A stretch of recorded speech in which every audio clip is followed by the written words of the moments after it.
पिशाचिनी साधना एक कथा। जय महाकाल, आपका स्वागत है मेरे चैनल तंत्र ज्ञान सागर में। तंत्र विद्या बहुत विशाल है। इसमें अनेक प्रकार की साधनाएं हैं। कुछ तो सात्विक होती हैं और कुछ ऐसी भी जिन्हें लोग जानकर भी डरते हैं। उन्हीं साधनाओं में एक है कर्ण पिशाचिनी साधना। कहते हैं कि यदि कोई साधक इस साधना को सिद्ध कर ले तो उसके पास एक अदृश्य शक्ति प्रकट होती है। वह शक्ति कोई सामान्य नहीं होती बल्कि पिशाचिनी होती है। यह सीधे सामने नहीं आती लेकिन कान में आकर धीरे धीरे बातें कहती है। अगर कोई व्यक्ति सामने आता है तो वह उसके बारे में सब बता देती है। उसका नाम, उसका अतीत, परिवार और कई बार भविष्य की झलक भी। साधक सुनता है और लोग मान लेते हैं कि उसे अलौकिक ज्ञान है। लेकिन याद रखो, यह ज्ञान साधक का अपना नहीं होता। वह केवल उस पिशाचिनी के सहारे पर चल रहा होता है। अमावस्या और पूर्णिमा का खेल। अब तुम पूछोगे ऐसी साधना लोग कब करते हैं? तो सुनो, पूर्णिमा और अमावस्या, इन दोनों रातों का इसमें बड़ा महत्व है। पूर्णिमा की रात को ज्योति, शांति और देवत्व की ऊर्जा अधिक होती है, परंतु अमावस्या की रात वह अंधकार का दिन है। उस दिन आकाश खुला रहता है और नकारात्मक या गुप्त ऊर्जाएं सक्रिय हो जाती हैं। यही कारण है कि श्मशान साधक अघोरी और तांत्रिक अमावस्या को अपनी साधनाओं का प्रमुख दिन मानते हैं। उसी रात कर्ण पिशाचिनी जैसे प्रयोग भी सफल होते हैं। अब सुनो, इसका परिणाम क्या होता है। मान लो कोई व्यक्ति इस साधना को सिद्ध कर लेता है। शुरू में तो लोग उससे प्रभावित होते हैं। वह सबको अपनी जानकारियों से चौंका देता है। लोग उसकी महिमा गाने लगते हैं, कहते हैं यह दिव्य है। लेकिन धीरे धीरे क्या होता है, उन जानकारियों का चस्का लग जाता है। साधक सोचता है अब मैं शक्तिशाली हूं, और यहां से शुरू होता है उसका पतन। वह इसका दुरुपयोग धन कमाने में करता है, कोई डराने में लग जाता है। धीरे धीरे वह शराब, मांस और अन्य व्यसनों में फंस जाता है। शास्त्र कहते हैं 1000 दिनों के भीतर ऐसा साधक स्वयं नष्ट हो जाता है। उसका पतन निश्चित है। असली मार्ग कौन सा है? बेटा, ये दुनिया शॉर्टकट से कभी स्थायी सुख नहीं देती। कर्ण पिशाचिनी साधना हो या कोई और, ये सब अस्थाई है। मानव जीवन का लक्ष्य केवल एक है, परमात्मा की प्राप्ति। गीता में भगवान श्री कृष्ण ने कहा है, जो जिस देवता की आराधना करता है वह उसी में विलीन होता है। तो सोचो, अगर हम किसी पिशाचिनी की साधना करेंगे तो हम कहां पहुंचेंगे। इसलिए समझदार साधक हमेशा सात्विक साधनाओं का मार्ग पकड़ता है। शिव साधना, हनुमान चालीसा, गीता पाठ या गुरु उपासना। ये मार्ग कठिन जरूर है लेकिन स्थायी और सुरक्षित है। लोक अनुभवों की झलक।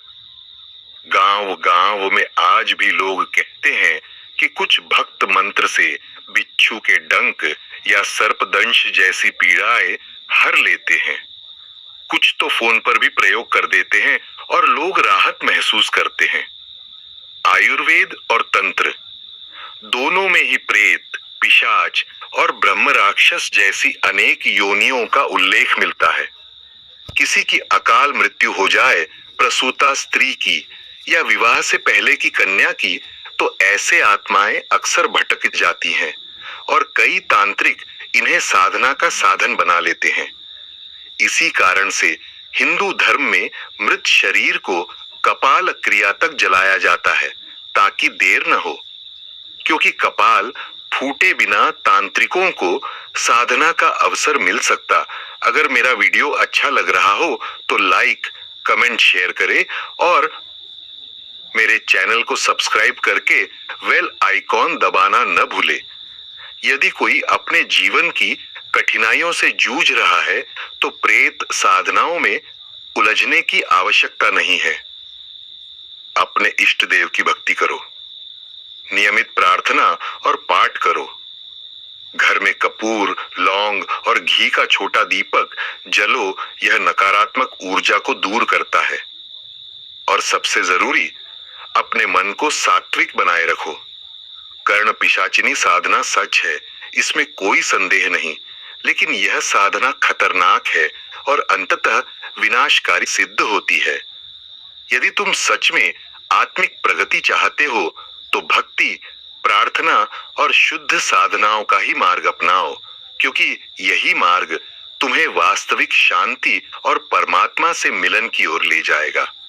तंत्र में कर्ण पिशाचिनी साधना जैसी विधाएं हैं जिन्हें लोग चमत्कार समझते हैं, पर वे केवल अस्थाई खेल हैं। असली चमत्कार यह है कि मनुष्य परमात्मा को पाले। कर्ण पिशाचिनी साधना एक प्राचीन और खतरनाक तांत्रिक साधना मानी जाती है, जिसे 3 या 11 या 21 दिनों में पूरा किया जाता है। इस साधना के द्वारा साधक को त्रिकाल दर्शन, अतीत, वर्तमान, भविष्य की जानकारी की क्षमता प्राप्त होती है। यह साधना कर्ण पिशाचिनी नामक यक्षिणी या पिशाचिनी शक्ति को वश में करके उससे ज्ञान और उत्तर प्राप्त करने की प्रक्रिया है। इसे अत्यंत सावधानी पूर्वक योग्यता और गुरु के मार्गदर्शन में ही करना चाहिए, क्योंकि यह साधना बिना सही मार्गदर्शन के मानसिक और शारीरिक नुकसान पहुंचा सकती है। साधना की कुछ प्रमुख विधियां व नियम। साधना के दौरान काले वस्त्र पहने, निराहार रहें और स्त्रियों से दूर रहें। साधना की विधि में सिंदूर से त्रिशूल बनाना, दीपक जलाना, मंत्रों का जाप करना आदि शामिल है। मंत्र जाप प्रतिदिन हजारों बार करना होता है और कुछ विधियां 11 दिनों की तो कुछ 21 दिनों की होती हैं।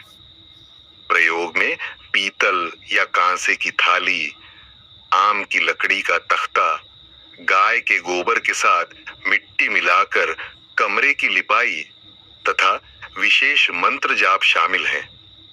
स्वरूप के अनुसार पिशाचिनी से योगिनी तक साधना की अवधि बढ़ने पर साधना सिद्ध होती है। साधक को शक्ति पर पूर्ण नियंत्रण रखना जरूरी होता है, नहीं तो साधना का नकारात्मक प्रभाव हो सकता है। प्रसिद्ध मंत्र। ओम नमः कर्ण पिशाचिनी अमोघ सत्यवादिनी मम कर्णे अवतरावतर अतीता नागत वर्तमानानि दर्शे दर्शे मम भविष्य कथे कथे ही कर्ण पिशाचिनी स्वाहा। सावधानियां। साधना के पहले मुख्य देवता की साधना पूरी करें और गुरु से परामर्श अवश्य लें। साधना अकेले न करें और नियमों का पालन सख्ती से करें।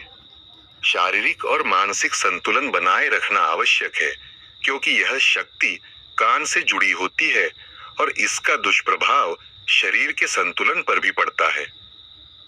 कर्ण पिशाचिनी साधना में ये सभी नियम, विधियां और मंत्र एक साथ मिलकर इस साधना को सिद्ध करते हैं, लेकिन यह साधना खतरे से भरपूर है और इसे केवल योग्य गुरु के मार्गदर्शन में ही करना चाहिए, ताकि लाभ हो और हानि से बचा जा सके। साधना पथ पर जल्द मिलेंगे एक नई साधना के साथ। आपका जीवन मंगलमय हो।